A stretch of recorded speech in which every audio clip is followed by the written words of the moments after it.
Kisah yang pertama kita akan belajar dari kisah pengharapan seorang ibu yang bernama Hana. Kisah ini kita bisa baca di dalam 1 Samuel 1 sampai dengan yang ketiga ya. Jadi ada 3 pasal yang menceritakan kisah ibu Hana.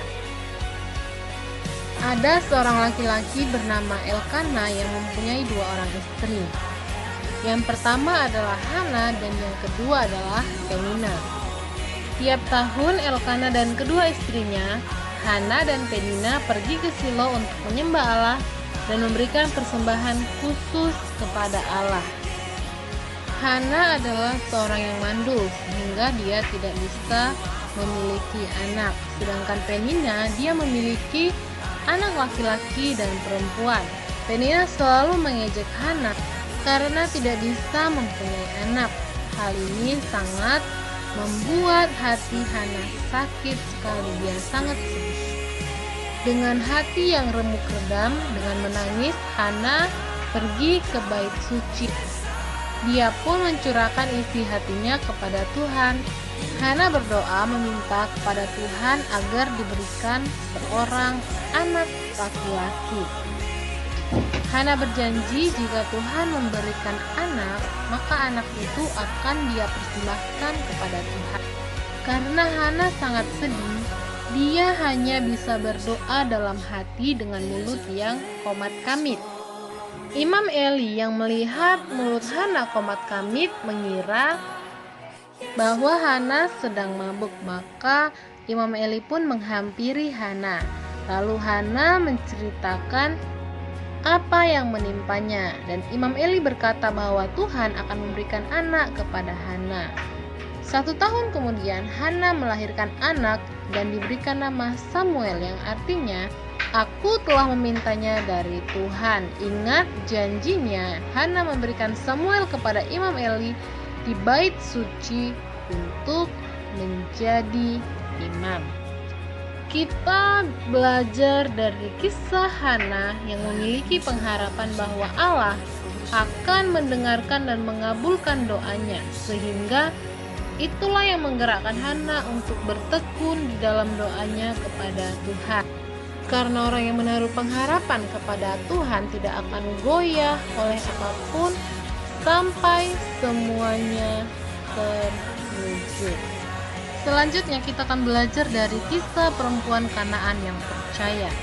Mari kita saksikan kisah berikut ini dengan seksama. Kitab Matius. Lalu Yesus pergi dari situ dan menyingkir ke daerah Tirus dan Sidon.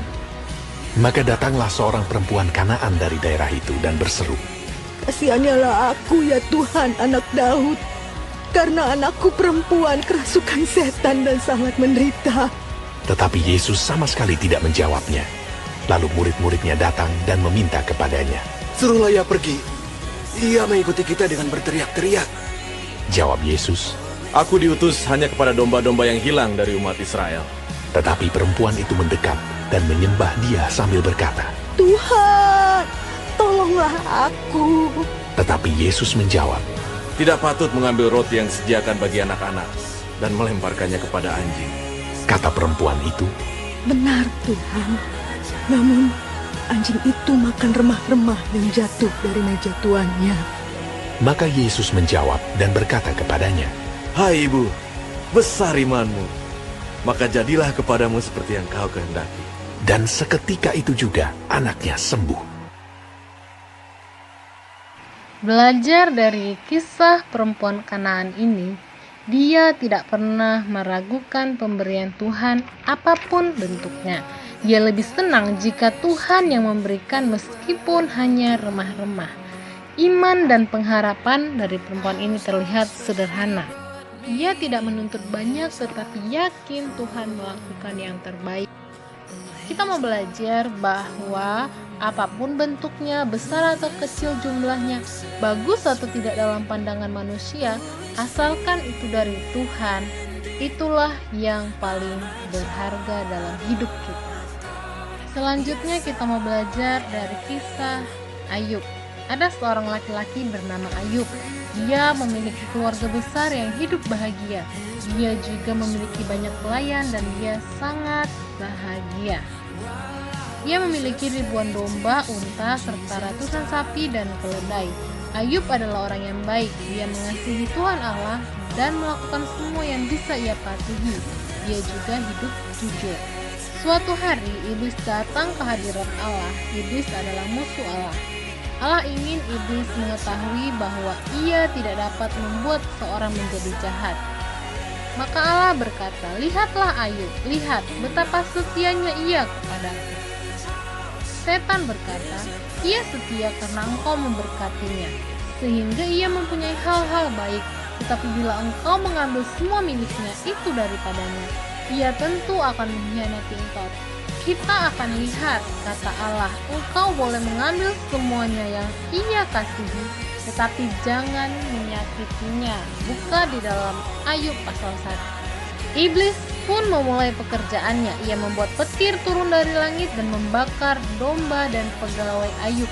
Para perampok mengambil unta Ayub dan angin puyuh membuat atap rumahnya jatuh menimpa anak-anak Ayub sehingga mereka mati. Ayub menangis dan sujud menyembah Allah. "Aku tak punya apapun saat lahir dan aku tidak akan membawa apapun ke dalam kuburanku. Tuhan telah memberikanku semua yang kumiliki dan ia mengambilnya lagi, terpujilah nama." Ayub sangat menderita. Oleh sebab itu istrinya tidak tega melihatnya dan berkata kepadanya, "Sumpahi saja Allah lalu matilah." Tetapi Ayub tidak melakukan itu. Dan yang menyedihkan lagi, 3 teman Ayub yang curang datang menghakimi dan berkata bahwa Ayub telah menjalani suatu cara hidup yang tidak baik. Oleh sebab itu, apa yang dialaminya adalah hukuman dari Tuhan. Tetapi Ayub tetap setia kepada Tuhan dan ia berkata, "Karena ia tahu jalan hidupku, seandainya ia menguji aku akan timbul seperti emas." Hal ini membuat Allah sangat senang, sehingga setelah itu Allah memberkati Ayub. Ia menyembuhkan Ayub dari penyakitnya serta memberkatinya berlipat ganda dari berkat semula yang ia miliki.